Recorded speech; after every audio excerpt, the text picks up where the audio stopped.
I just saw a couple days ago the ending to Naruto. I read about it at the Naruto series. And for quickly, those who don't know, it's a anime manga made in Japan that basically the main character is a ninja. He's got a best friend who's betrayed him, named Sasuke, who's really skilled and who's obsessive and kind of a murderer. And then Sakura, who beats crap out of him, his love interest. And then Hinata, who's his stalker. He's got two teachers that don't teach him jack shit, but he's on the loves, but they didn't teach him anything, like, at all, so basically that's the series. And he's got a demon in him, he's vilified, and somehow wants to become the leader. It's really, really weird, actually. It's kind of almost like Harry Potter in a way. He's got a traitor, his best friend, a girl who's super intelligent, treats him like garbage, people who should be helping him that really don't do jack shit to help him. Yet he somehow becomes this miracle person who's super powerful and beats the bad guys. I mean, that's pretty much what it is. The ending of this series really pisses me off for several reasons. First off, Sasuke. Sasuke is a traitor. In the very first series, okay, first off, he's a douchebag in the entire series. Now, I get his anger. His brother slaughtered his entire family on the orders of his own village. I get Sasuke. He's not even that skilled. He really isn't. He shows some skill throughout the series, and he shows that he can be very powerful, but he doesn't show all the epic skill everyone likes says he has, and I don't get it. Same thing with Naruto. Everyone says he's super skilled, or he has the potential. I see the potential's there, but he wastes it. Both of them do. Now, Sasuke betrays the village. He does this by abandoning it to go to a traitor who killed their third leader, one of their best and most promised, like, everyone loved this man. He attacked Naruto, actually, in that fight, first fight seemed to them. He broke Naruto's neck and spinal column about 3 times. He shoved his hand through Naruto's chest with light. It was covered in lightning energy, which, did substantial damage, and still Naruto wanted to bring him back. I don't get that. So, after that, he stays a traitor. He attacks and hurts his friends quite often, and everyone still wants to bring him back. He doesn't get ever labeled a traitor by anybody. He ends up killing his brother and finding out the truth about his brother. So he wants to kill his village, even though his brother protects the village. It's pretty weird. So he goes with their biggest enemy, and he attacks a character named B. And B is a Jinchuriki. He has a demon in him, like Naruto does. And, this character B is very close to A. I know, it's not really A, it's a spelling out of language, it gets pronounced weird, so that's why it sounds like A. Anyway, is their leader, and, Naruto has the audacity to beg to him not to kill Sasuke, even though Sasuke is a traitor at this point. He has betrayed the Leaf village, he's attacked several other villages, he's caused a lot of problems, he's an international criminal, yet everyone forgives him and wants him safe. I don't get that, it's jack shit. I don't get it. Now, okay, from there is the whole thing that what ends up happening is he joins the fight, says, "Oh, I want to be Hokage." I don't get that. He wants to be the leader of Naruto's village, and they get power from the very first one of their ancestors, and they beat that ancestor's mother, who's a goddess at this point, and they beat her. And then Sasuke goes off the deep end, and he attempts to kill all the leaders, and he tries to kill Naruto, which it's pathetic, really. And he attacks Naruto, and Naruto, he ends up losing his arm, so does Naruto, and he gets forgiven. And not only does he get forgiven, he has children with Sakura. Now, Sakura was the most useless character to begin with, and she a fangirl obsession with him that turned into love. I say love because there's no reason to love him. He's abusive, he's cruel, he's unkind to her all the time. There are times when he's okay to her, but it's not enough for love.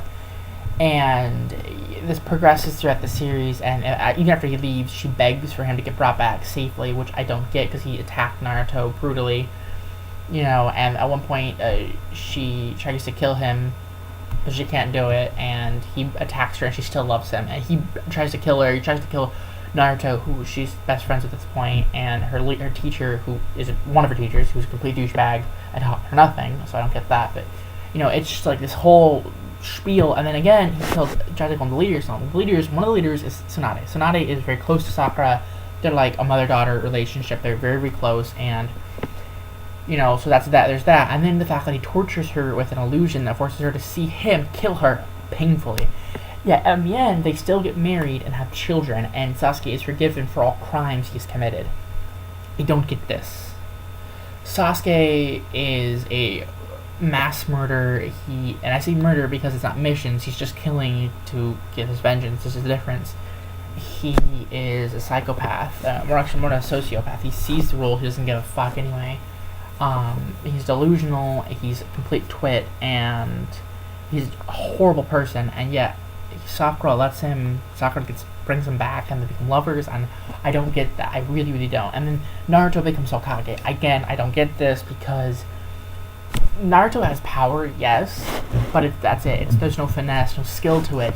He's taking other people's ability, out of the energy of other beings, and he uses that, and it's pure determination. And I respect the determination, but he doesn't actually have any skill at all. And in fact, throughout the series, the reason I actually respect Sasuke more than I do Naruto is Sasuke did what he had to get the power he wanted to fulfill his goal. Naruto did nothing. He trained with his godfather, who taught him jack shit except to make a ball bigger. Literally, I mean, I think a few other small things, one of which is to break Genjutsu illusions, and he can't do that. So, after that, he only did 3 things to get power, which was create the Rasen Shuriken, which is a bigger ball, basically, that's like a BAMP. I'm not going to the cool attack, but it's like, that's it. And then he does,